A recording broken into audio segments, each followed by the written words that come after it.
Pamagat, ang muog at ang halaga, isang pagsusuri sa estratehiya ng Pilipinas at Taiwan. Isang tanong ngayon ang yumanig sa kaayusang pandaigdig. Bakit naging pabigat sa Amerika ang Taiwan, habang ang Pilipinas ay naging kailangang-kailangan? Ang suliraning ito, na inihain ng isang kilalang propesor sa isang tanyag na universidad sa Amerika, ay direktang sumasalungat sa pormulang matagal ng pinaniniwalaan ng mundo, na ang Pilipinas ay isang bansang poprotektahan ng Amerika. Ito'y dahil sa argumento na sa kasalukuyang sandali, ang Pilipinas ang sumasalo sa mga gastusin sa pagpapanatili ng kaayusang pandaigdig na dapat sana'y balikat ng Amerika. 70 taon na ang nakalilipas, parehong nagsimula sa abo ng digmaan ang Taiwan at Pilipinas. Ngunit ngayon, nabigo ang Taiwan na patunayan ang kakayahang ipagtanggol ang sarili, habang ang Pilipinas ay naging isang bansang pinupunan ang kakulangan sa seguridad sa pamamagitan ng tunay na lakas militar. Hindi damdamin, kundi kalkulasyon. Hindi pag-asa, kundi katotohanan. Ating saksihan ngayon ang tunay na posisyon ng Pilipinas na nabunyag sa loob ng malamig na kalkuladora ng Amerika. Saan ninyo ito napakinggan? Huwag kalimutang mag-subscribe at i-like ang aming channel. Sa sandaling ibinaba ko ang yeso, nanigas ang hangin sa loob ng silid-aralan. Ang tingin ng 28 estudyante ay sabay-sabay na napako sa pisara, magkano sa salapi at puwersang militar na direktang dapat bayaran ng Amerika para mapanatili ang kaayusang pandaigdig ang sinasalo ng Pilipinas. Iyan ang tanong na isinulat ko. Ang silid-aralan sa ikatlong palapag ng Kennedy School sa Harvard University ay biglang umingay. Magandang hapon sa inyong lahat. Ako si Richard Miller. Nagtuturo ako ng International Security at War Economics dito sa Harvard Kennedy School. Batay sa datos at pagsusuri na aking naipon sa loob ng 20 taon, inihahain ko ang tanong na ito. Ang unang nagtaas ng kamay ay si Emily Carter. Isang estudyante ng Political Science and Diplomacy na may buhok na kulay ginto at mga matang bughaw, palagi siyang puno ng kumpiyansa sa papel ng Amerika. Professor, hindi po ba't mali na ang mismong premise ng tanong? May mga base militar po ang Amerika sa Pilipinas. Hindi ko maintindihan kung ano ang sinasalo ng Pilipinas. Ang boses ni Emily ay may halong pagtataka at bahagyang pagkainis. Tumango ako at isinulat ang kanyang sinabi sa pisara. Presensya ng militar ng Amerika. Nagpatuloy ako sa pagtatanong. Ang presensya ng militar ng Amerika, para kaninong pagpili iyon? Saglit na natahimik si Emily, ngunit agad ding sumagot. Para protektahan ang Pilipinas, syempre. Hindi po ba't tungkulin nating protektahan ang ating mga kaalyado? Mula sa likuran ng silid, sumabat si Miguel Reyes, isang estudyante ng Public Administration mula sa Pilipinas na laging binibigyang diin ang sistema at katatagan. Sumasang-ayon po ako kay Emily. Bukod pa rito, limitado ang paggamit ng Pilipinas ng puwersang militar dahil sa saligang batas nito na tumatalikod sa digmaan bilang instrumento ng pambansang patakaran. Mahirap para sa isang bansang tulad nito na gampanan ang isang papel militar na kahalili ng Amerika sa pangmatagalan. Isang kalabisan na isiping kaya nilang saluhin ang responsibilidad ng Amerika. Isang estudyante mula sa Taiwan na kumukuha ng double major sa engineering at economics, si Lin Wei Chen, ang nagtaas ng kamay. Professor, sa tingin ko po ay hindi valid ang tanong mismo. Ang defense spending ng Pilipinas ay humigit kumulang 1.5% lamang ng GDP nito. Ang sa Amerika ay mahigit 3.5%. Kahit sa absolute amount, malayong mas malaki ang sa Amerika. Base pa lang sa mga numero, isang kalabisan na sabihing sinasalo ng Pilipinas ang tungkulin ng Amerika. Tinitigan ko si Lin Wei. Ang kanyang mga mata ay puno ng katiyakan. Ramdam kong ikinukumpara niya sa kanyang isip ang kanyang bansa at ang Pilipinas. Nagpatuloy siya. Ano ang ginagawa ng Pilipinas para masabing sinasalo nila ang Amerika? Ang ekonomiya nila ay halos isang kapat lang ng sa Japan at ang kanilang teknolohiya ay nakatuon lamang sa mga partikular na larangan. Sa tingin ko, ang tanong na ito ay isang labis na pagtatasa sa Pilipinas. Nakita ko ang mga estudyanteng tumatango sa iba't ibang bahagi ng silid. Nanatili akong tahimik sandali, inoobserbahan ang kanilang mga reaksyon. Sa 28, 25 ang nagpakita ng pagdududa sa aking tanong. 2 ang walang emosyon. at isa lamang ang umiiwas sa aking tingin. Siya si Juan de la Cruz, isang exchange student mula sa Pilipinas. Isang estudyanteng nakaupo malapit sa bintana ang nagtaas ng kamay. Lubos po akong sumasang-ayon kay Lin Wei. Ang Pilipinas ay isang bansang may konstitusyong pangkapayapaan at ang kanilang militar ay limitado sa self-defense. Hindi iyon nangangahulugang sinasalo nila ang Amerika. Sa halip, nasa ilalim sila ng proteksyon ng Amerika. Ilang estudyante ang sabay-sabay na tumango sa sinabi niya. Dahan-dahan akong lumakad patungo sa pisara at isinulat ang mga tanong. Ang presensya ng militar ng Amerika para kaninong pagpili? Ang isang bansang may limitasyon sa konstitusyon, hindi ba kayang magpanatili ng lakas militar? Kung mababa ang porsyento ng gastos sa depensa, mababa rin ba ang kontribusyon? Ang militar na para sa self-defense, para lamang ba sa sariling bansa? Ang apat na tanong ay buod ng mga pagtutol ng mga estudyante. Muling nagtaas ng kamay si Emily. Professor, ibig sabihin po ba, sa tingin ninyo ay talagang sinasalo ng Pilipinas ang papel ng Amerika? Ang kanyang boses ay puno pa rin ng pag-aalinlangan. Ngumiti ako. Hindi mahalaga kung ano ang tingin ko. Ang mahalaga ay kung ano ang batayan natin para husgahan kung ito ay katotohanan o hindi. Mabilis na sumagot si Lin Wei. Kung ganoon, ipakita ninyo ang batayan. Dapat tayong mag-usap base sa datos. Tumango ako. Sige, ngunit sa araw na ito, nais ko lamang suriin ang inyong mga reaksyon. Kung paano ninyo tinanggap ang tanong na ito. Maingat na nagsalita si Miguel. Professor, sa tingin po namin, hindi valid ang tanong mismo. Ang premise na sinasalo ng Pilipinas ang Amerika ay isang kalabisan. Isinulat ko ang mga salita ni Miguel sa pisara. Ang Pilipinas ay isang bansang pinoprotektahan. At sa ilalim nito, gumuhit ako ng tandang pananong. Iyan ang iniisip ninyo, hindi ba? Ibinaba ko ang yeso at tiningnan ang mga estudyante. Dahil may tropang Amerikano, protektado ang Pilipinas. Dahil mababa ang porsyento ng gastos sa depensa, maliit din ang kontribusyon. Lahat ay tila makatwirang punto. Ngunit sa likod ng pagiging makatwiran na iyon, may isang nakatagong premise na ang Pilipinas ay isang bansang dapat lamang protektahan. Sa aking mga salita, natahimik ang silid. Nagpatuloy ako. Ang tanong na inihain ko ngayon ay isang paanyaya na suriin nating muli ang mismong premise na iyan. Matigas na sumagot si Emily. Opo, dapat po nating tingnan ito sa ganoong paraan. Kung wala ang militar ng Amerika, manganganib ang seguridad ng Pilipinas. Tumango rin si Lin Wei. Sumasang-ayon ako. Isang eksaherasyon na sabihing may sinasalo ang Pilipinas. Malinaw ang atmosfera sa silid. Sa 28, karamihan ay hindi tanggap ang aking tanong. Sa kanilang mga mata, may halong pagdududa at katiyakan. Ang katiyakan na ang Amerika ang nagpoprotekta sa mundo. Ang katiyakan na ang Pilipinas ay isa lamang maliit na kaalyado na dapat protektahan. Dahan-dahan akong tumango. Sige, nakumpirma ko na ang inyong mga pananaw.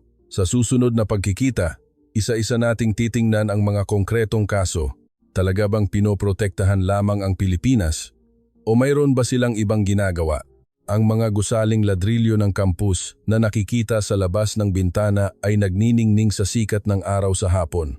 Isa-isang nagsitayuan ang mga estudyante, ngunit sa mukha ni Lin Wei at Emily, malinaw pa rin ang ekspresyong hindi kumbinsido. Tahimik na inayos ni Juan de la Cruz ang kanyang gamit at walang sinabi. Ang aking tanong ay nanatiling nakalutang sa hangin ng silid-aralan.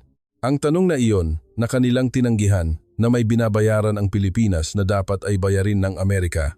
Lumipas ang isang linggo. Sa sandaling binuksan ko ang pinto ng silid, sabay-sabay na napunta sa akin ang tingin ng mga estudyante. Ramdam kong nananatili pa rin sa kanilang isipan ang tanong na binitiwan ko noong nakaraang pagkikita. Si Lin Wei ay may nakabukas na laptop at tila may inihahanda, habang si Emily ay may hawak na mga tala. Dahan-dahan akong lumakad patungo sa katedra at inilapag ang aking bag. Ngayon, titingnan natin ang isang konkretong kaso. Kinuha ko ang yeso at isinulat ang isang salita sa pisara, Taiwan. Sa sandaling iyon, bahagyang nanigas ang ekspresyon ni Lin Wei. Nagpatuloy ako. Class, anong uri ng bansa ang Taiwan? Ang sukat nito ay halos kasing laki lamang ng rehiyon ng Calabarzon sa Pilipinas at ang populasyon ay nasa 24 milyon. Nasa 150 kilometro lamang ang layo nito sa Tsina. Nagtaas ng kamay si Emily. Ang Taiwan ay isang demokratikong bansa at isang mahalagang partner ng Amerika. Tumango ako, tama. Ngunit ang relasyon ng Taiwan at Amerika ay bahagyang naiiba sa relasyon ng Pilipinas at Amerika, hindi ba? Walang formal na kasunduang militar. Sumabat si Miguel. Pero mayroon pong Taiwan Relations Act. May obligasyon ang Amerika na ipagtanggol ang Taiwan. Isinulat ko sa pisara ang Taiwan Relations Act. Gumuhit ako ng tandang pananong sa tabi ng salitang obligasyon. Talaga bang obligasyon o isang pagpipilian? Natahimik ang klase. Tiningnan ko ang mga estudyante. Kung ganoon, anong pagpili ang ginawa ng Taiwan para sa kanilang sariling seguridad? Mabilis na nagtaas ng kamay si Lin Wei. Tiningnan ko siya. Lin Wei, ikaw ay mula sa Taiwan. Maaari mo bang ipaliwanag sa amin? Tumayo si Lin Wei habang tinitingnan ang screen ng kanyang laptop. Ang estratehiya ng Taiwan ngayon ay malinaw. Gumawa kami ng isang istruktura kung saan hindi na namin kailangang lumaban. Hindi na kailangang lumaban? Sa aking tanong. Buong kumpiyansang tumango si Lin Wei. Opo, mas tama pong sabihin na isang istruktura kung saan hindi na kailangan pang lumaban. Dahil ang Taiwan ang puso ng pandaigdigang ekonomiya. Puno ng pagmamalaki ang boses ni Lin Wei. Ikinrus ko ang aking mga braso at nakinig sa kanya. Pamilyar ba kayo sa TSMC? Tiningnan ni Lin Wei ang mga estudyante. Taiwan Semiconductor Manufacturing Company. Sila ang may hawak ng mahigit 60% ng pandaigdigang foundry market. Ang mga chip ng Nvidia, Qualcomm, AMD, lahat ng kumpanyang iyan ay ginagawa sa TSMC. Saglit na huminto si Lin Wei. Pinakikiramdaman ang reaksyon ng mga estudyante.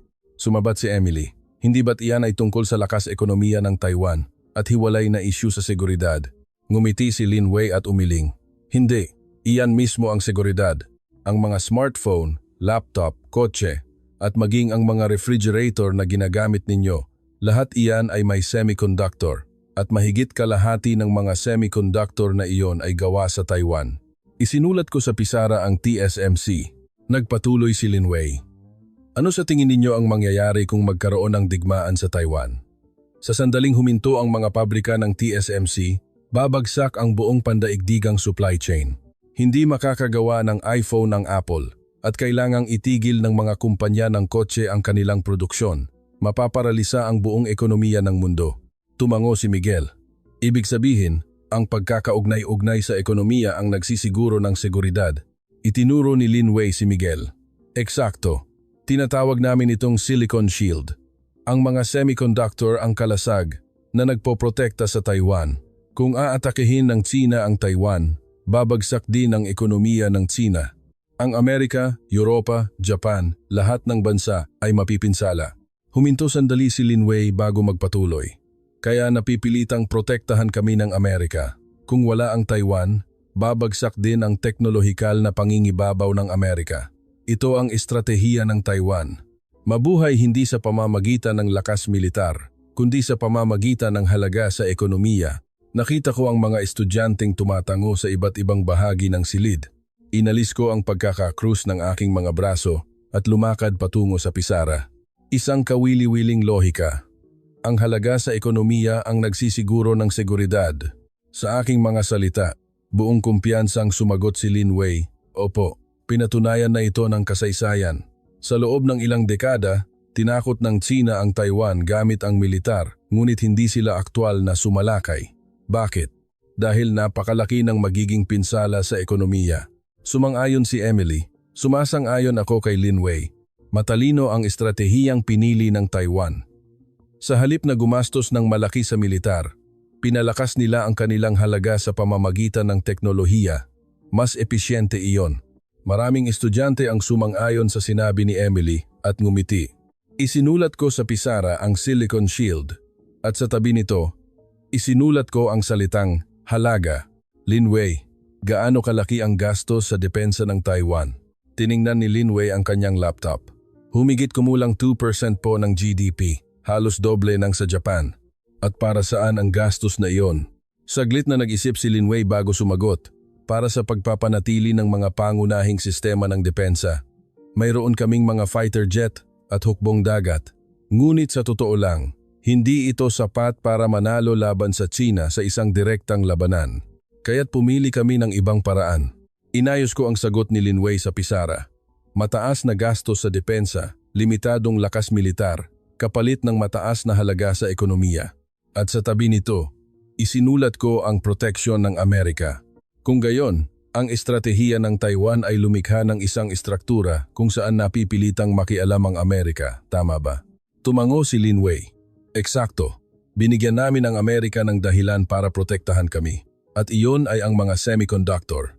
Hindi kayang mawala ng Amerika ang Taiwan. Katumbas iyon ng pagsuko sa kanilang teknolohikal na pangingibabaw. Puno ng katiyakan ang boses ni Linway. Nagtaas ng kamay si Miguel. Kung ganoon, in-outsource ng Taiwan ang kapayapaan, ipinasa nila sa Amerika ang responsibilidad sa halip na sila mismo ang gumawa. Nagkibit balikat si Linway. Hindi ko alam kung angkop ang terminong outsourcing, pero sa tingin ko, ito ay isang episyenteng pagpili. Bakit kami gagastos ng napakalaki sa militar? Mas mabuti pang gamitin ang perang iyon para paunlarin ang teknolohiya, sumang-ayon si Emily. Sa tingin ko rin, hindi ba't ang lakas militar ay isang black hole ng gastos? Mas matalino ang ginawa ng Taiwan na palakasin ang kanilang halaga sa pamamagitan ng teknolohiya. Ang punigi sa silid ay lalong pumanig kay Linway. Ang mga mata ng mga estudyante ay puno ng pagsang-ayon. Tiningnan ko ang pisara, TSMC, Semiconductor, Silicon Shield, halaga sa ekonomiya, proteksyon ng Amerika, lahat ay lohikal na magkakaugnay. Dahan-dahan akong humarap sa mga estudyante. Ano ang masasabi ninyo matapos marinig ang paliwanag ni Linway? Sa tingin ninyo ba ay makatwiran ang estratehiya ng Taiwan? Halos lahat ng estudyante ay tumango. Sinabi ni Emily, "Opo, napakamakatwiran." Tulad ng Japan, sinusubukan nilang makuha ang pinakamalaking epekto sa pamamagitan ng mababang gastos militar kumpara sa GDP. Sumang-ayon din si Miguel. Mula sa pananaw ng kahusayan sa ekonomiya, tila mas matalino ang pinili ng Taiwan. Isang ekspresyon ng kasiyahan ang gumuhit sa mukha ni Linway. Sandali kong tinitigan ang mukha ng bawat estudyante. Tila sila ay lubusang nakumbinsi sa estratehiya ng Taiwan. Isang bansang nabubuhay sa pamamagitan ng halaga.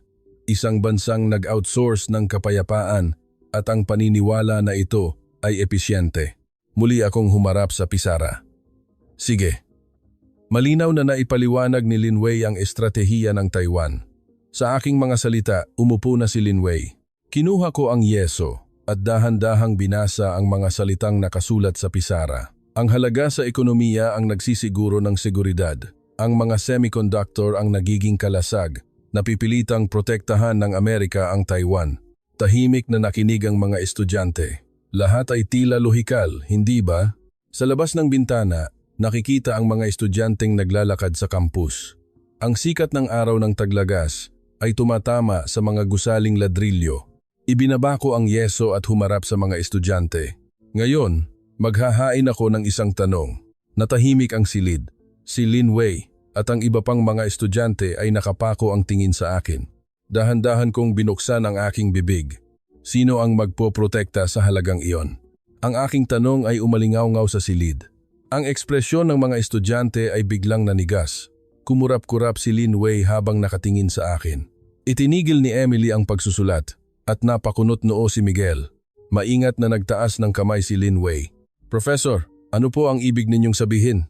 Gaya po ng ipinaliwanag ko, napipilitan ng Amerika na protektahan ang Taiwan. Tumango ako at itinuro ang mga salitang proteksyon ng Amerika sa pisara. "Oo, sinabi mo iyan. Na napipilitang protektahan ng Amerika." Kinuha ko ang yeso at binilugan ang mga salitang iyon. Ngunit Linway, ang pagiging napipilitan ba ay nangangahulugang tiyak na poprotektahan? Saglit na natigilan si Linway, humarap ako sa pisara at nagsulat ng bagong pangungusap. Napipilitan at tiyak. Gumuhit ako ng dangyusain sa pagitan ng dalawang salita at pagkatapos ay binura ito. Sumabat si Emily.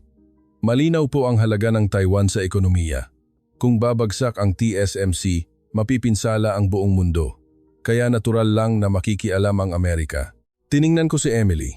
Natural na makikialam. Magandang pananalita. Kung ganoon, kailan makikialam ang Amerika? Sumagot si Miguel. Kapag inatake na po ang Taiwan. Isinulat ko sa pisara ang kapag inatake na at naglagay ng tandang pananong sa tabi nito. Pagkatapos magsimula ang pag-atake o bago magsimula ang pag-atake. Natahimik ang silid. Maingat na nagsalita si Lin Wei. Kapag nagsimula na po ang pag-atake, makikialam ang Amerika? Tinanong ko. Kapag nagsimula na ang pag-atake, gaano katagal kayang tumagal ng Taiwan? Nanigas ang mukha ni Lin Wei. Nagpatuloy ako. Ilang araw ang aabutin para makarating ang isang aircraft carrier ng Amerika sa Taiwan Strait? 1 linggo? 2 linggo? Tumutol si Emily. May mga puwersa na po ang Amerika sa Asia Pacific, nasa Japan at Guam. Mabilis silang makakatugon. Tumango ako sa sinabi ni Emily. Mabilis na makakatugon. Ngunit habang hinihintay ang mabilis na pagtugon na iyon, ano ang gagawin ng Taiwan? Bumukas ang bibig ni Lin Wei. Mayroon din po kaming militar, kaya naming magdepensa. Tiningnan ko si Lin Wei. Magdepensa. Sinabi mo kanina na ang militar ng Taiwan ay hindi sapat para manalo laban sa China sa isang direktang labanan. Natigilan si Lin Wei. Isinulat ko ang 2 salita sa pisara ng magkatabi. Paghihintay at pagtitais. Tiningnan ko ang mga estudyante. Class, alam ninyo ba ang pagkakaiba ng 2 salitang ito? Maingat na sumagot si Miguel. Ang paghihintay po ay pasibo habang ang pagtitiis ay aktibo. Itinuro ko si Miguel. Eksakto. Ang estratehiya ng Taiwan ay paghihintay. Dahan-dahan kong sinabi. Lumikha sila ng isang halaga ang semiconductor at naghihintay na dumating ang Amerika para protektahan ang halagang iyon. Ngunit sa isang digmaan, uubra ba ang paghihintay? Napabuntong hininga ang klase. Nagtaas ng kamay si Lin Wei. Professor, ngunit kailangan din pong tanggapin ng China ang pinsala sa ekonomiya. Hindi sila basta-basta aatake. Tumango ako. Tama. Ang pinsala sa ekonomiya ay maaaring maging isang salik na pumipigil sa digmaan. Ngunit, Lin Wei, kung titingnan natin ang kasaysayan, alam mo ba kung gaano karaming beses na nabigo ang pinsala sa ekonomiya na pigilan ang digmaan? Sumabat si Emily. Pero iba po ngayon. Nasa panahon tayo ng globalisasyon. Lahat ay konektado, kaya hindi maaaring magkaroon ng digmaan. Tiningnan ko si Emily. Talaga ba? Ang Ukraine. Sinalakay ng Russia kahit na alam nilang may mga sanksyon sa ekonomiya. Tumutol si Miguel.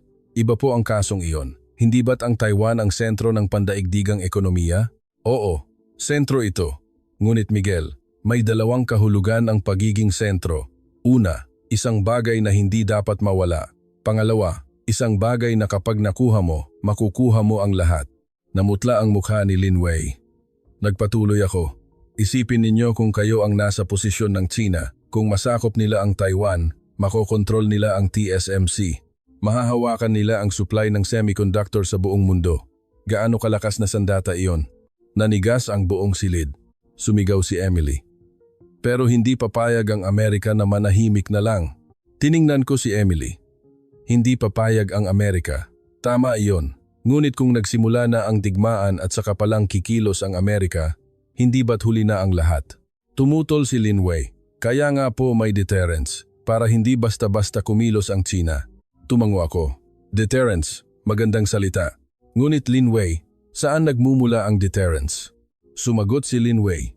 Sa lakas militar ng Amerika.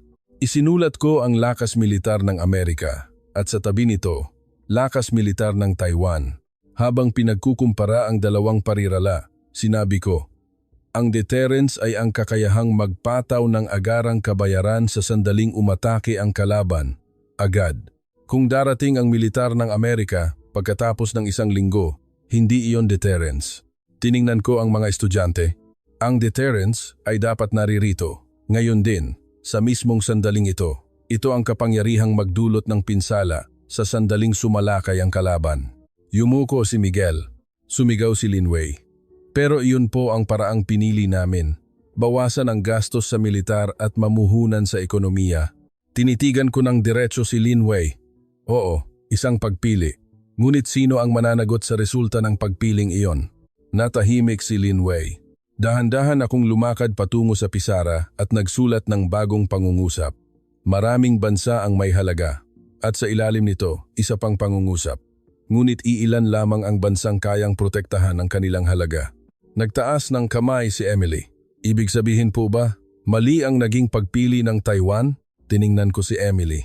Hindi ko sinabing mali. Sinabi ko lang na ang pagpiling iyon ay may kaakibat na kapalit. Kapag iniasa mo sa iba ang iyong kapayapaan, ang kapayapaan na iyon ay ididikta ng iba. Maingat na nagtanong si Miguel, kung ganoon po, iba ang naging pagpili ng Pilipinas? Tumango ako kay Miguel. Hindi. Ang Pilipinas ay pumili ng isang ganap na naiibang landas at iyan ang tatalakayin natin sa susunod na pagkikita. Nakatitig si Linway sa screen ng kanyang laptop. Nakita kong bahagyang nanginginig ang kanyang mga kamay. Ang estratehiya ng Taiwan na kanyang lubos na pinaniniwalaan ay nagsimulang magkabutas. Ibinaba ko ang yeso at tiningnan ang mga estudyante. Class, ito ang gusto kong sabihin ngayong araw. Itinuro ko ang pangungusap na nakasulat sa pisara. Mahalaga ang halaga, ngunit kung wala kang kakayahang protektahan ang halagang iyon, ito'y magiging tropeo lamang para sa iba. Nagtaas ng kamay si Emily. Pero Professor, poprotektahan ng Amerika ang Taiwan. Hindi po ba tiyak iyon? Tiningnan ko si Emily. Tiyak? Saan nagmumula ang katiyakang iyan? Nangako ba ang Amerika? Natigilan si Emily. Dahan-dahan akong lumakad patungo sa katedra at kinuha ang aking bag. Hanggang dito na lang tayo sa araw na ito. Sa susunod, pag-usapan natin ang Pilipinas. Anong pagpili ang kanilang ginawa? At anong resulta ang idinulot ng pagpiling iyon? Isa-isang nagsitayuan ang mga estudyante. Si Linway ay nakatitig pa rin sa screen. Si Emily ay nag-aayos ng kanyang mga tala habang napapailing. Sa labas ng bintana, nakikita ang mga estudyanteng naglalakad sa campus. Ang mga dahon ay nililipad ng hangin ng taglagas. Binasa kong muli ang pangungusap na nakasulat sa pisara. Iilan lamang ang bansang kayang protektahan ang kanilang halaga. Ang pangungusap na iyon ay dahan-dahang bumaon sa hangin ng silid. Ilang araw ang lumipas. Nang buksan ko ang pinto ng silid, sabay-sabay na napunta sa akin ang tingin ng mga estudyante. Si Linway, hindi tulad ng dati, ay hindi nakaupo sa harap kundi sa gitna. Inilapag ko ang aking bag at kinuha ang tablet sa ibabaw ng katedra. Ngayon, titingnan natin ang mga konkretong kaso. Sa aking mga salita, umayos ng upo ang mga estudyante. Hindi teorya, kundi realidad. Noong Hunyo 2022, isang F-16 fighter jet ng Taiwan Air Force ang bumagsak habang nagsasanay. Nakaligtas ang piloto, ngunit wasak ang eroplano. Nagtaas ng kamay si Emily. Nangyayari po ang mga aksidente sa fighter jet sa lahat ng bansa. Tumango ako. Oo, hindi ang aksidente mismo ang problema. Ang problema ay ang sumunod na nangyari. Agad na humingi ng tulong ang Ministry of National Defense ng Taiwan sa Amerika para sa mga piyesa. Sumabat si Miguel dahil gawa sa Amerika ang F-16. Natural lang na tinulungan sila dahil kaalyado sila. Pinindot ko ang screen ng aking tablet. Ito ang sagot ng Amerika. Kakulangan sa stock ng piyesa. Ang delivery ay aabutin ng hindi bababa sa 8 buwan. Natahimik ang buong silid. 8 buwan? Bulong ni Linway. Ibig sabihin, isang fighter jet ang hindi makakalipad sa loob ng 8 buwan. Ngunit ang mas malaking problema ay hindi ito isang beses lang nangyari. Sa taong iyon lamang, 4 na beses nangyari ang katulad na insidente. Walang piyesa, naantala ang maintenance, kulang sa budget. Ang operational rate ng mga fighter jet ng Taiwan Air Force ay bumagsak sa ilalim ng 50%. Tumutol si Emily. Hindi po ba't problema iyon ng gobyerno ng Taiwan? Hindi nila ginagamit ng maayos ang budget. Tumango rin si Linway. Tama po, kasalanan ng aming Ministry of Defense iyon. Tiningnan ko silang dalawa. Talaga ba?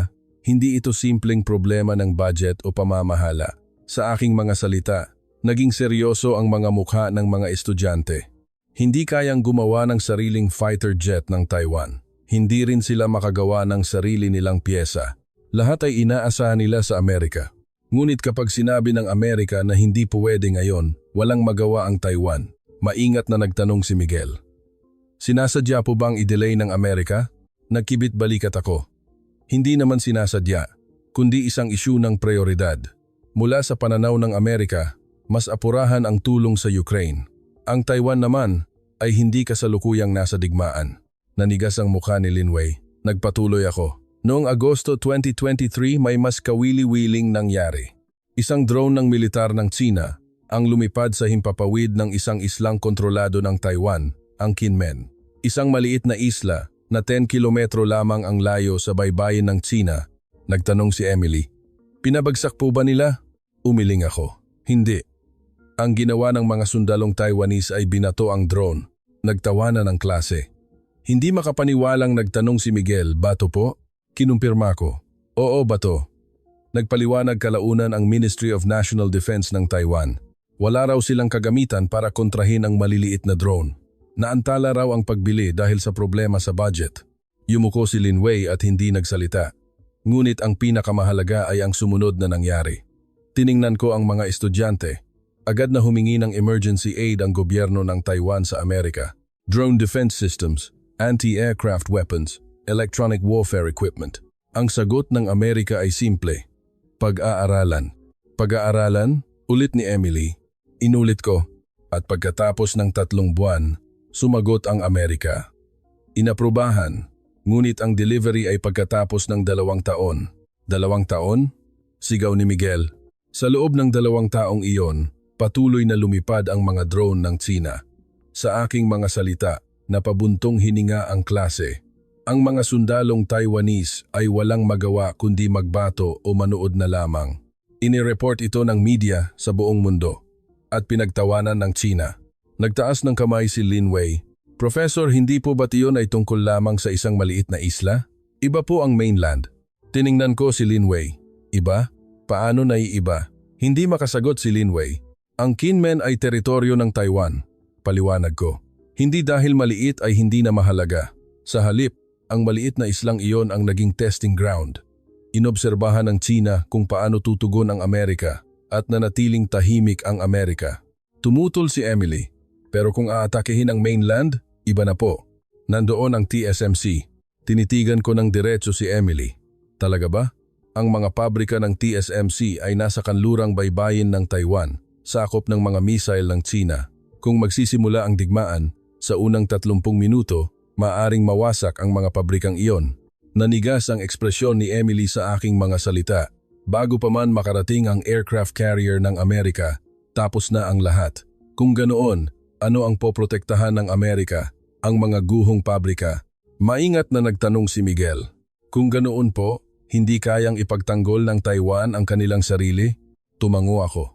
Nagsasanay ng mabuti ang militar ng Taiwan. Ngunit kung walang kagamitan, walang piyesa, walang sistema, walang magagawa ang pagsasanay lamang. Noong unang bahagi ng 2024, may inilabas na ulat ang Ministry of National Defense ng Taiwan. Tiningnan ko ulit ang aking tablet. Kung maglulunsad ng malawakang pag-atake ang Tsina, kayang tumagal ng Taiwan ng hanggang 2 linggo. 2 linggo. Ibig sabihin, kailangang dumating ng Amerika sa loob ng panahong iyon. Sumigaw si Lin Wei. "Darating po ang Amerika, tiyak iyon." Tiningnan ko si Lin Wei. "Tiyak? Saan nagmumula ang katiyakang iyon?" Sumagot si Lin Wei. "Mayroon pong Taiwan Relations Act."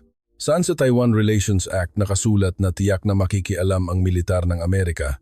Sa aking tanong, natigilan si Lin Wei. Ang batas na iyon ay nagsasabi lamang na maaaring magbenta ng mga armas pandepensa ang Amerika sa Taiwan. Walang garantiya ng intervention. Sumabat si Emily. Pero sinabi po ng mga nakaraang pangulo ng Amerika na poprotektahan nila ang Taiwan. Tumango ako. Sinabi nila, ngunit iba ang salita sa gawa. Nang binabato ng bato ang drone, nasaan ang Amerika? Nang 8 buwan ang inaabot ng pyesa ng fighter jet, ano ang ginawa ng Amerika? Natahimik ang silid. Si Lin Wei ay nakatitig lamang sa screen ng kanyang laptop. Si Emily ay nakakagat sa dulo ng kanyang ballpen habang nag-iisip. Si Miguel ay nakatingin sa labas ng bintana na pabuntong hininga. Class, ito ang realidad ng in-outsource na kapayapaan. Tiningnan ko ang mga estudyante. Ipinasa ng Taiwan ang kanilang seguridad sa Amerika. Naniwala silang tiyak na darating ang Amerika dahil sa halaga ng semiconductor. Ngunit hindi kumikilos ang Amerika ayon sa schedule ng Taiwan. Mahalaga ang Taiwan para sa Amerika. Nagpatuloy ako. Ngunit ang pagiging mahalaga ay iba sa agarang interbensyon. Uunahin ng Amerika ang sarili nilang interes. Natural lang iyon. Ganoon ang lahat ng bansa. Mahinang nagtanong si Lin Wei. Kung ganoon po, ano ang dapat gawin ng Taiwan? Tiningnan ko si Lin Wei. Ang Taiwan ay wala sa isang istruktura ng pagtitiis hanggang sa dumating ang Amerika. Matatapos ang lahat sa loob ng 2 linggo at walang garantiya na darating ang Amerika sa loob ng panahong iyon. Nagtaas ng kamay si Emily. Professor, kung ganoon po, Iba ang Pilipinas? Ngumiti ako kay Emily. Magandang tanong. Oo, ganap na naiiba ang Pilipinas. Dahil ang Pilipinas ay hindi isang bansang naghihintay na may dumating. Sa susunod na pagkikita, pag-usapan natin iyan. Sa aking mga salita, nagbulungan ang mga estudyante kung paano naiiba ang Pilipinas, kung bakit iba ang kanilang pinili. Hindi pa rin maangat ni Lin Wei ang kanyang ulo. Pagkaraan ng isang linggo noong Martes, ganap na naiiba ang kapaligiran sa silid-aralan. Muling nakaupo sa harap si Lin Wei, tulad noong unang araw, ngunit kitang-kita ang tensyon sa kanyang mukha. Dalawang notebook ang nakabukas kay Emily at may hinahanap si Miguel sa kanyang tablet. Tumayo ako sa harap at tiningnan ang mga estudyante. Noong nakaraan, tiningnan natin ang Taiwan. Sinimulan ko, isang bansang sinubukang mabuhay sa pamamagitan ng halaga. Isang bansang nag-outsource ng kapayapaan. At nakita natin kung anong resulta ang idinulot ng pagpiling iyon. Yumuko si Lin Wei. Ngayon, pag-usapan natin ang Pilipinas. Noong 1951, nilagdaan ang Mutual Defense Treaty. Paliwanag ko. Muling naging ganap na soberanong bansa ang Pilipinas, ngunit kasabay nito, tinahak nila ang isang landas na walang katulad sa kasaysayan ng mundo, ang pagtalikod sa digmaan bilang instrumento ng pambansang patakaran sa ilalim ng kanilang saligang batas. Mula sa sandaling iyon, naharap ang Pilipinas sa isang pagpili. Aasa ba sila sa Amerika tulad ng Taiwan o tatahak sa ibang landas? Nagtaas ng kamay si Emily.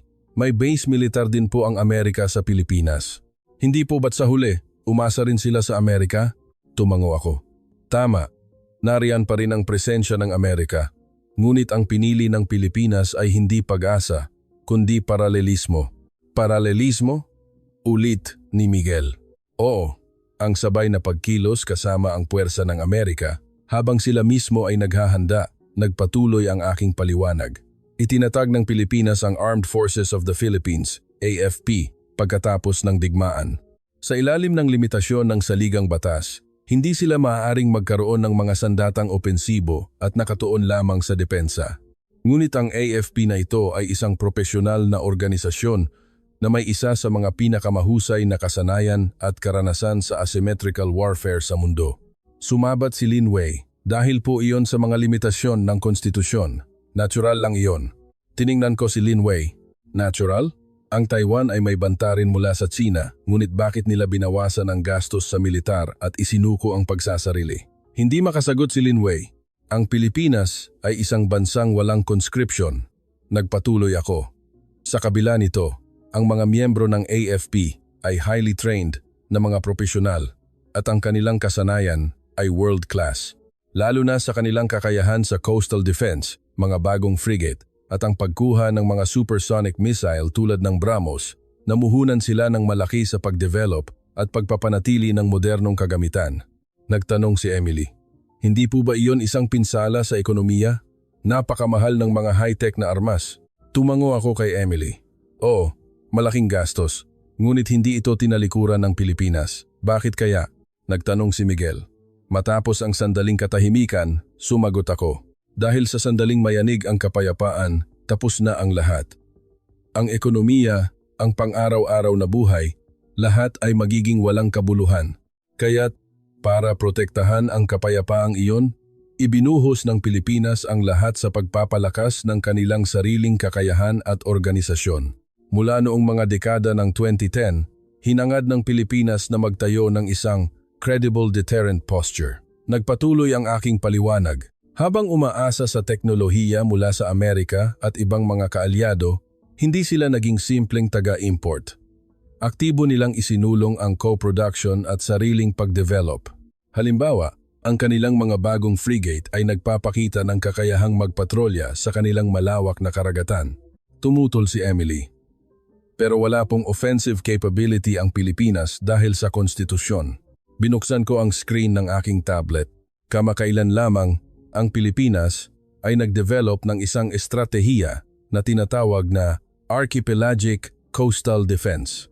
Kabilang dito ang kakayahang maglunsad ng mga missile mula sa baybayin na maaaring tumama sa mga barko ng kaaway.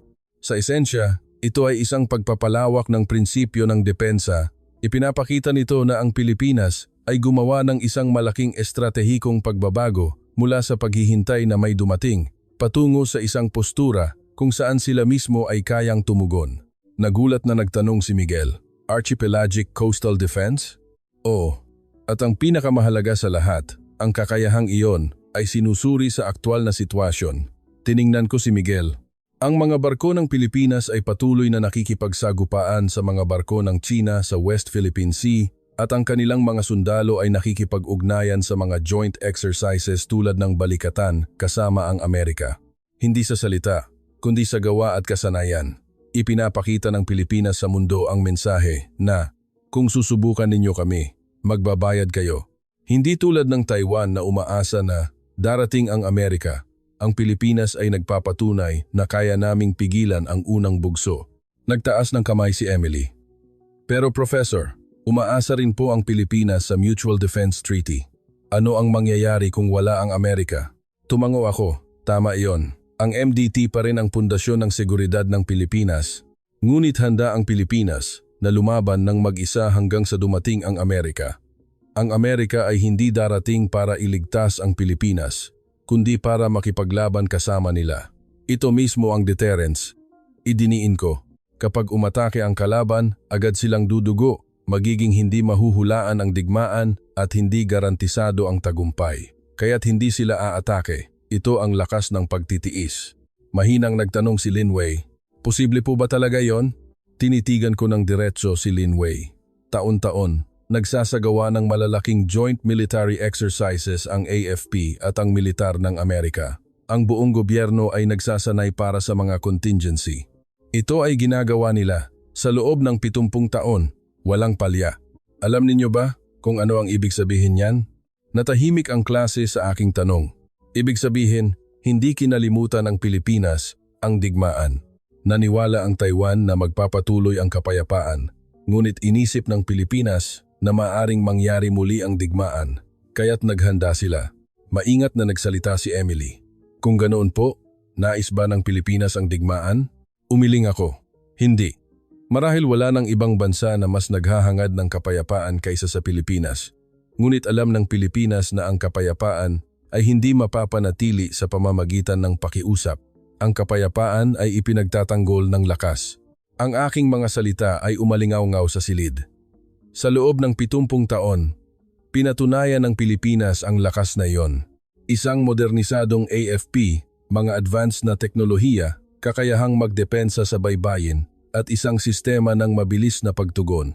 Lahat ng ito ay nagpapadala ng mensahe, kung gagalawin ninyo ang Pilipinas, magbabayad kayo. Nakatitig si Linway sa screen ng kanyang laptop. Ibinaba ni Emily ang kanyang ballpen at nag-isip. Si Miguel ay nakatingin sa labas ng bintana at napabuntong hininga. Sumandal ako sa katedra at tiningnan ng mga estudyante. Pinili ng Pilipinas na maging isang muog. Mahina akong sinabi, hindi sa pamamagitan ng paniniwala na may magpoprotekta sa kanila, kundi sa pamamagitan ng pagpapatunay na kaya nilang protektahan ang kanilang sarili.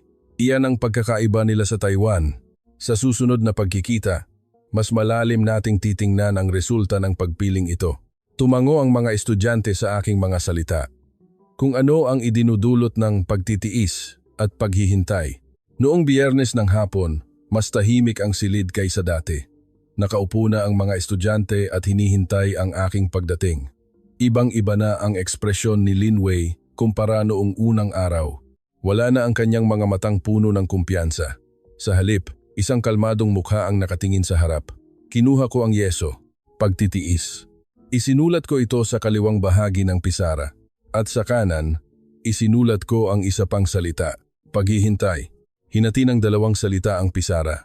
Gaya ng ipinangako ko noong nakaraan, ngayon, titingnan natin ang pagkakaiba ng 2 salitang ito. Nagtaas ng kamay si Emily. Hindi po ba't pareho lang na nagpapalipas ng oras? Tiningnan ko si Emily. Magandang punto. Sa aspeto ng pagpapalipas ng oras, tila magkatulad sila. Ngunit ang kahulugan ng oras na iyon ay ganap na naiiba.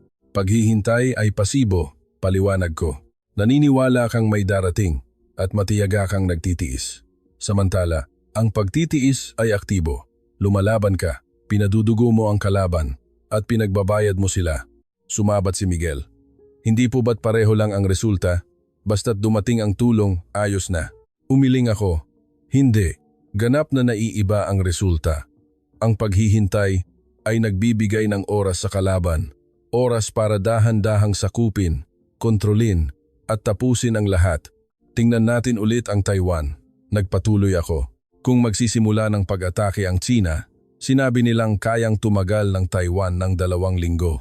Sa loob ng 2 linggong iyon, ano ang gagawin ng militar ng Taiwan? Depensa lang. Susubukan nilang tumagal hanggat maaari habang hinihintay ang pagdating ng Amerika. Mahinang sinabi ni Lin Wei. Iyon po ang pinakamahusay na magagawa, hindi namin kayang talunin ang China. Tinitigan ko ng diretso si Lin Wei. Hindi ang manalo ang layunin. Ang layunin ay piliting sumuko ang kalaban sa pag-atake. Isipin natin mula sa pananaw ng China. Tiningnan ko ang mga estudyante. 2 linggo lang ang kailangan para atakihin ang Taiwan. Bago pa man dumating ang Amerika, tapos na ang pagsakop. Halos walang pinsala dahil hindi handang lumaban ng husto ang militar ng Taiwan. Tumutol si Emily. Pero kung darating ang Amerika, kailangang umatras ng China. Tiningnan ko si Emily. Talaga ba? Kahit na nasakop na nila ang Taiwan? Aatakehin ba ng Amerika ang mainland China para bawiin ang Taiwan? Ibig sabihin niyan ay isang malawakang digmaan. Natahimik ang buong silid. Nagpatuloy ako. Magiging fait accompli na. Kontrolado na ng China ang Taiwan at kailangang harapin ng Amerika ang posibilidad ng isang malawakang digmaan. Pipiliin ba ng Amerika iyon? Yumuko si Miguel. Ngayon, tingnan natin ang Pilipinas. Nagiba ang tono ko. Kung aatakehin ng China o North Korea, ano ang gagawin ng Pilipinas? Agad silang tutugon. Kung may paparating na missile, haharangin ito ng kanilang mga frigate.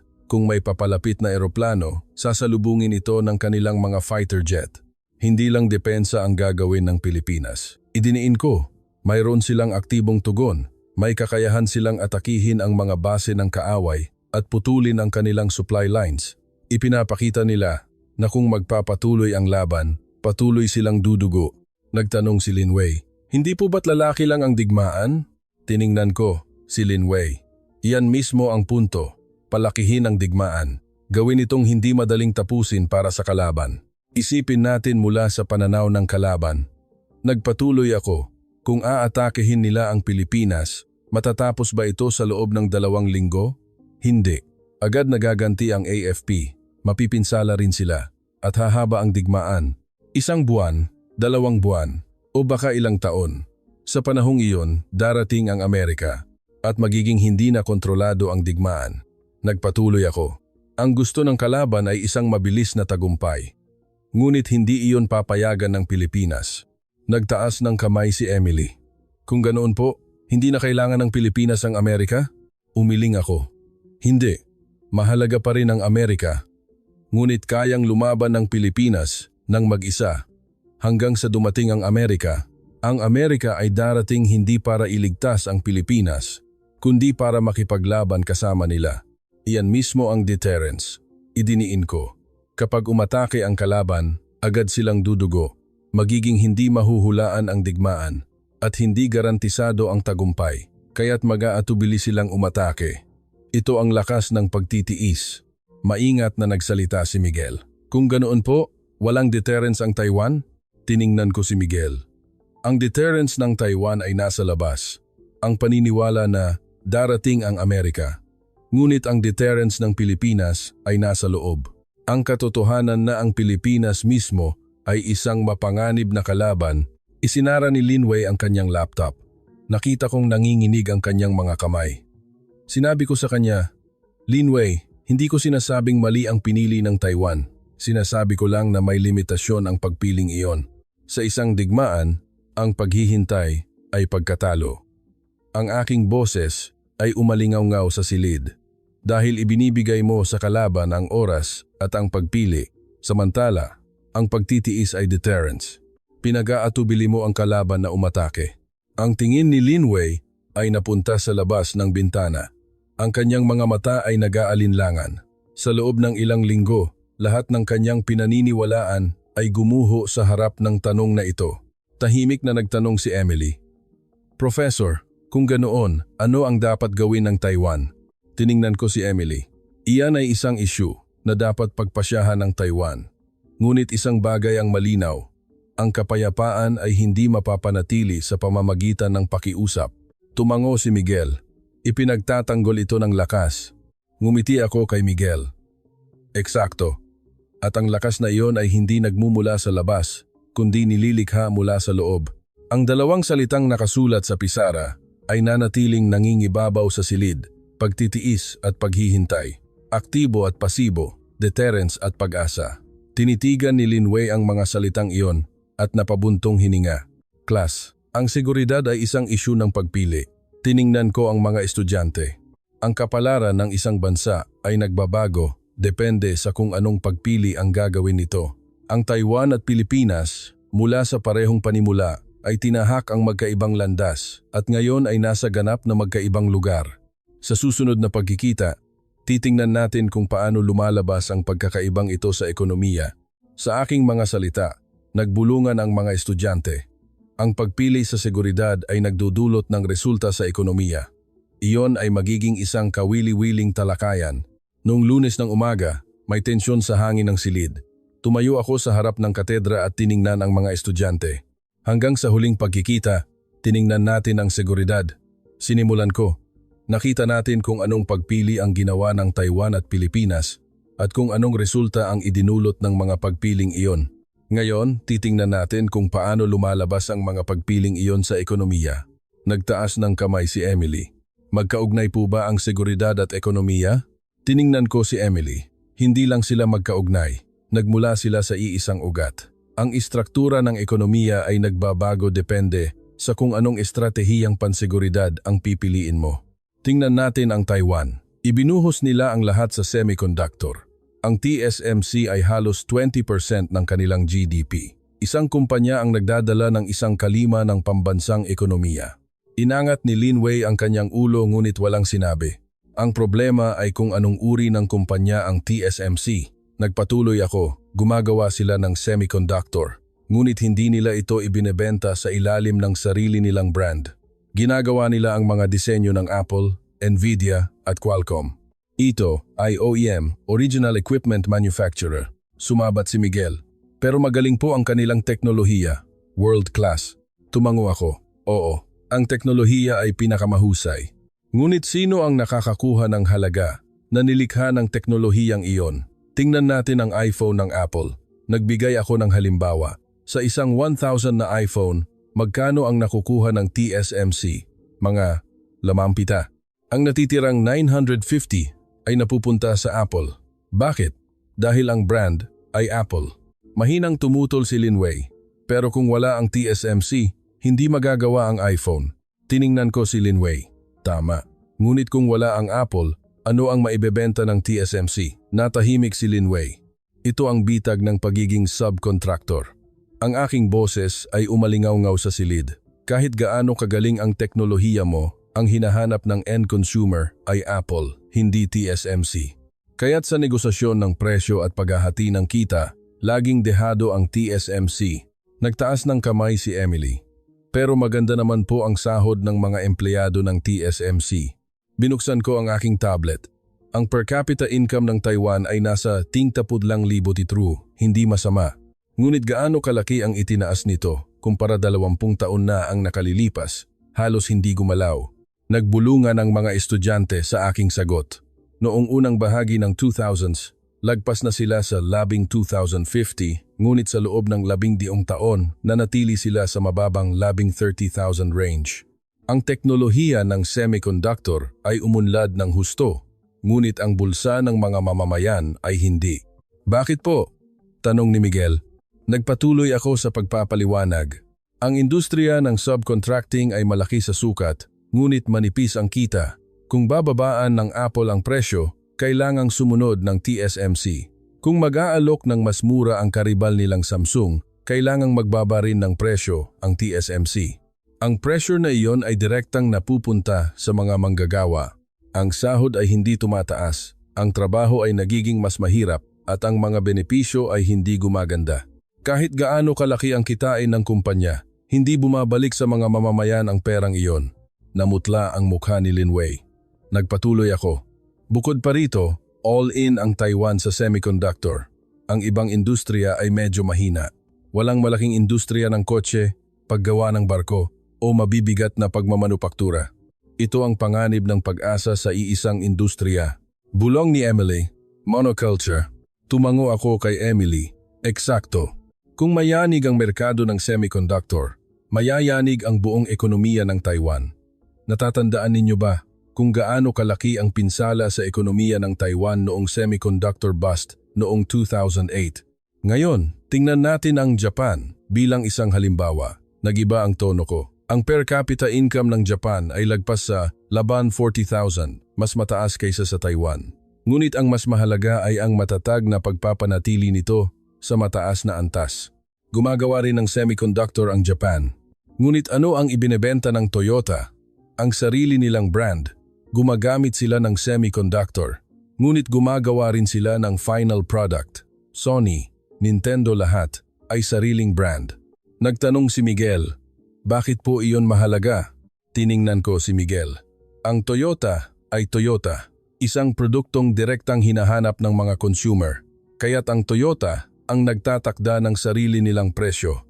Hindi sila binabarat ng iba. Tingnan natin ang Uniqlo. Nagpatuloy ako. Hindi sila subcontractor ng iba.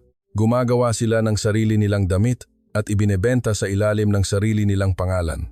Binibili ng buong mundo ang damit ng Uniqlo. Pati ang paggawa ng barko. Nagpatuloy ako. Ang mga kumpanyang Hapon ay gumagawa ng mga barkong may mataas na halaga tulad ng LNG carriers at special vessels. Kahit sino pa ang umorder, ang barko ay gawa sa teknolohiya ng Japan. Tahimik na nagtanong si Lin Wei, pati po ba anime?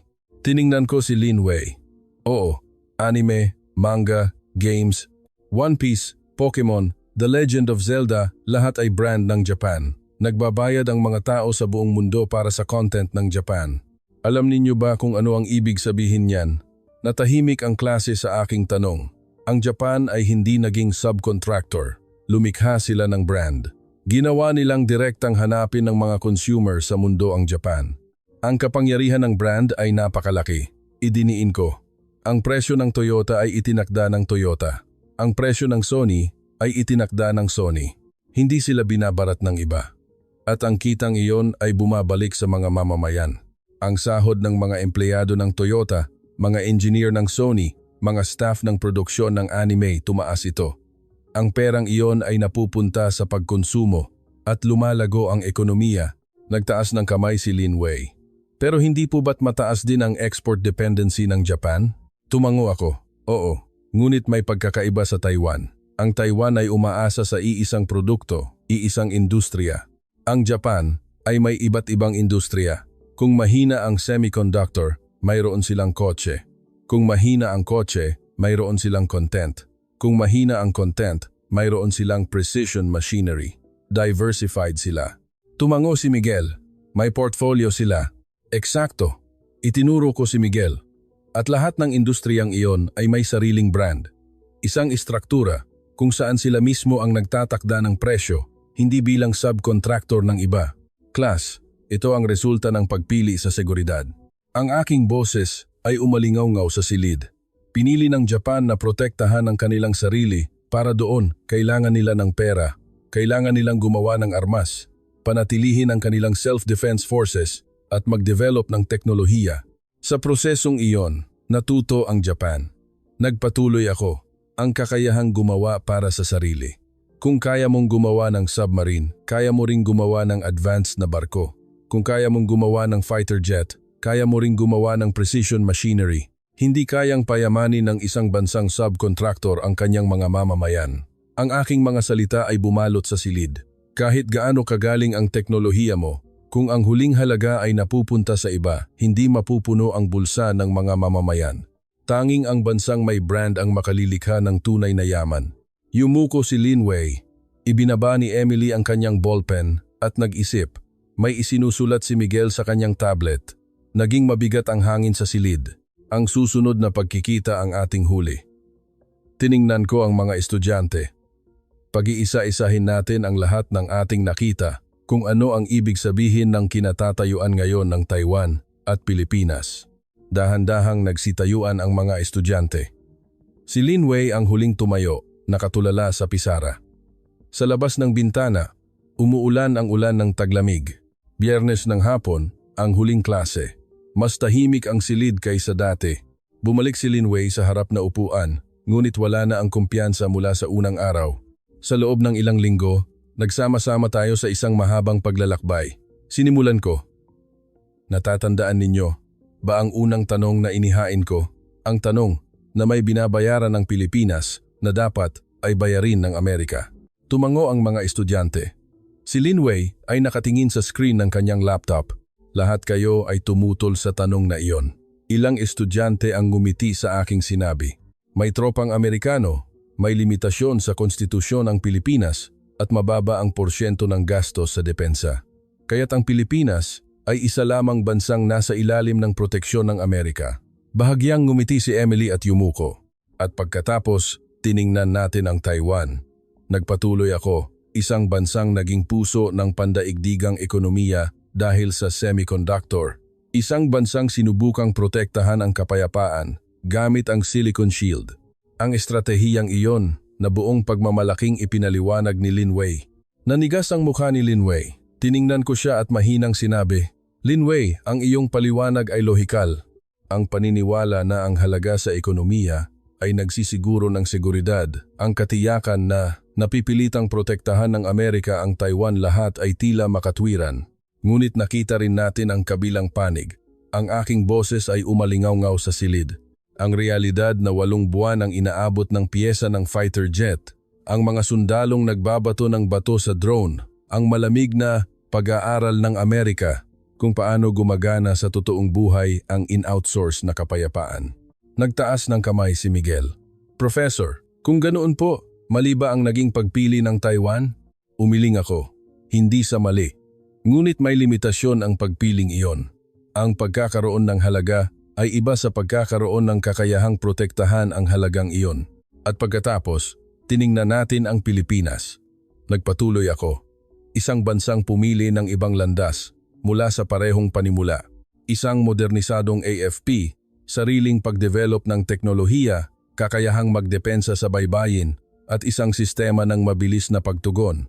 Isang bansang sa loob ng 70 taon ay hindi kailanman idineklara na tapos na ang digmaan. Sinabi ni Emily, pinili ng Pilipinas na protektahan ang kanilang sarili.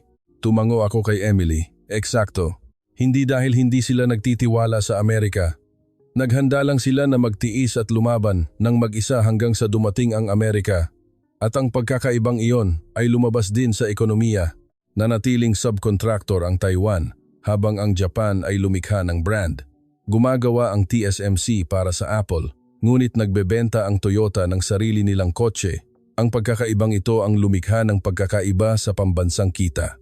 Huminto ako sandali at tiningnan ang mga estudyante. Sa kanilang mga mukha, nakaukit ang paglalakbay ng mga nakaraang linggo, ang unang katiyakan, ang unti-unting paglaki ng pagdududa, at ngayon, ang pagkaunawa. Class, oras na para sagutin ang tanong. Lumakad ako patungo sa pisara.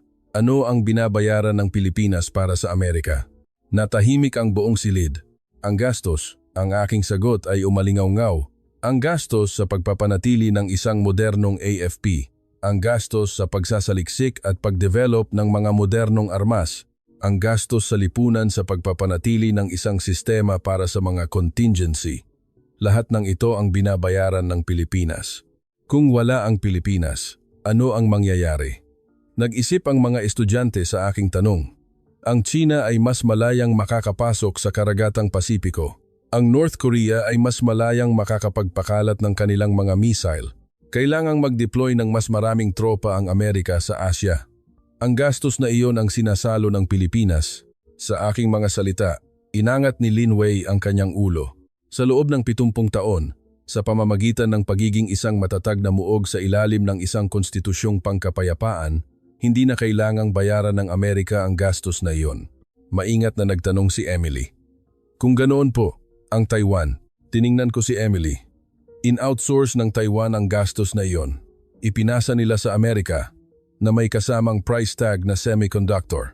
Isinulat ko ang 2 pangungusap sa pisara. Ang Taiwan ay isang bansang ayaw mawala ng Amerika. At sa ilalim nito, isa pang pangungusap.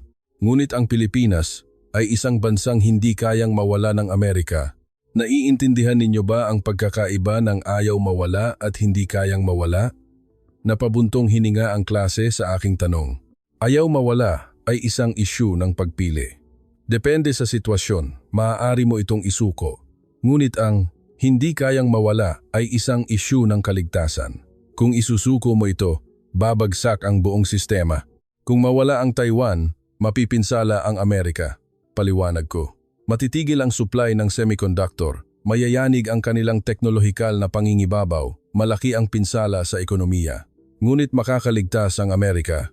Makakahanap sila ng alternatibo kahit na matagalan. Ngunit kung mawala ang Pilipinas, bumaba ang tono ko. Makokontrol ng China ang daan patungo sa Pasipiko. Mas malayang makakakilos ang North Korea. Babagsak ang buong estratehiya ng Amerika sa Far East. Walang alternatibo. Dahil ang Pilipinas ay hindi lamang isang bansang may halaga. Ito ay isang haligi na sumusuporta sa sistema. Tumango ang mga estudyante sa aking mga salita. Dahil sa loob ng 70 taon, pinatunayan nila ang kanilang posisyon. Ang isang muog ay hindi nililikha sa pamamagitan ng deklarasyon. Dahan-dahan kong sinabi, ito ay nililikha sa pamamagitan ng pagpapakita araw-araw na binabantayan mo ang iyong lugar, hinaharap ang mga banta, at handang dumanak ng dugo. Iyan mismo ang ginawa ng Pilipinas sa loob ng 70 taon. Ibinaba ko ang yeso at tiningnan ang mga estudyante. Nag-iba na ang kanilang mga tingin. Hindi na iyon ang tingin na nakikita ang Pilipinas bilang isang maliit na bansang pinoprotektahan. Ngayon, alam na nila kung saan nakatayo ang Pilipinas. Bumalot ang katahimikan sa silid. Walang nagtaas ng kamay, walang nagtanong. Tanging katahimikan ang namayani. Hindi isang hindi komportableng katahimikan, kundi isang katahimikan ng pagkaunawa. Isa-isa, nagsimulang gumalaw ang tingin ng mga estudyante. Si Emily ang una, pagkatapos ay si Miguel, at maging si Linway, lahat ng kanilang tingin ay dahan-dahang napunta sa isang tao. Si Juan de la Cruz, na tahimik na nakaupo malapit sa bintana. Walang sinabi si Juan de la Cruz. Nag-aayos lamang siya ng kanyang notebook at isinusuot ang kanyang bag. Ngunit sa sandaling iyon, alam ng lahat ng estudyante sa silid. Hindi isang paksa ng debate, kundi ang resulta. Hindi isang tanong, kundi ang sagot. Ang nakaupo roon. Kinuha ko ang aking bag mula sa katedra. Class, maraming salamat. Sa aking mga salita, dahan-dahang nagsitayuan ang mga estudyante. Si Linway ang huling tumayo, nakatingin kay Juan de la Cruz. Sa kanyang mga mata, wala nang kumpiyansa, kundi paggalang. Sa labas ng bintana, nakikita ang tanawin ng taglamig sa kampus. Naglalakad ang mga estudyante sa pagitan ng mga gusaling ladrilyo. UF. Bago ako umalis, lumingon ako. Sa pisara, nakasulat pa rin ang dalawang pangungusap. Ang Taiwan ay isang bansang ayaw mawala ng Amerika. Ngunit ang Pilipinas ay isang bansang hindi kayang mawala ng Amerika.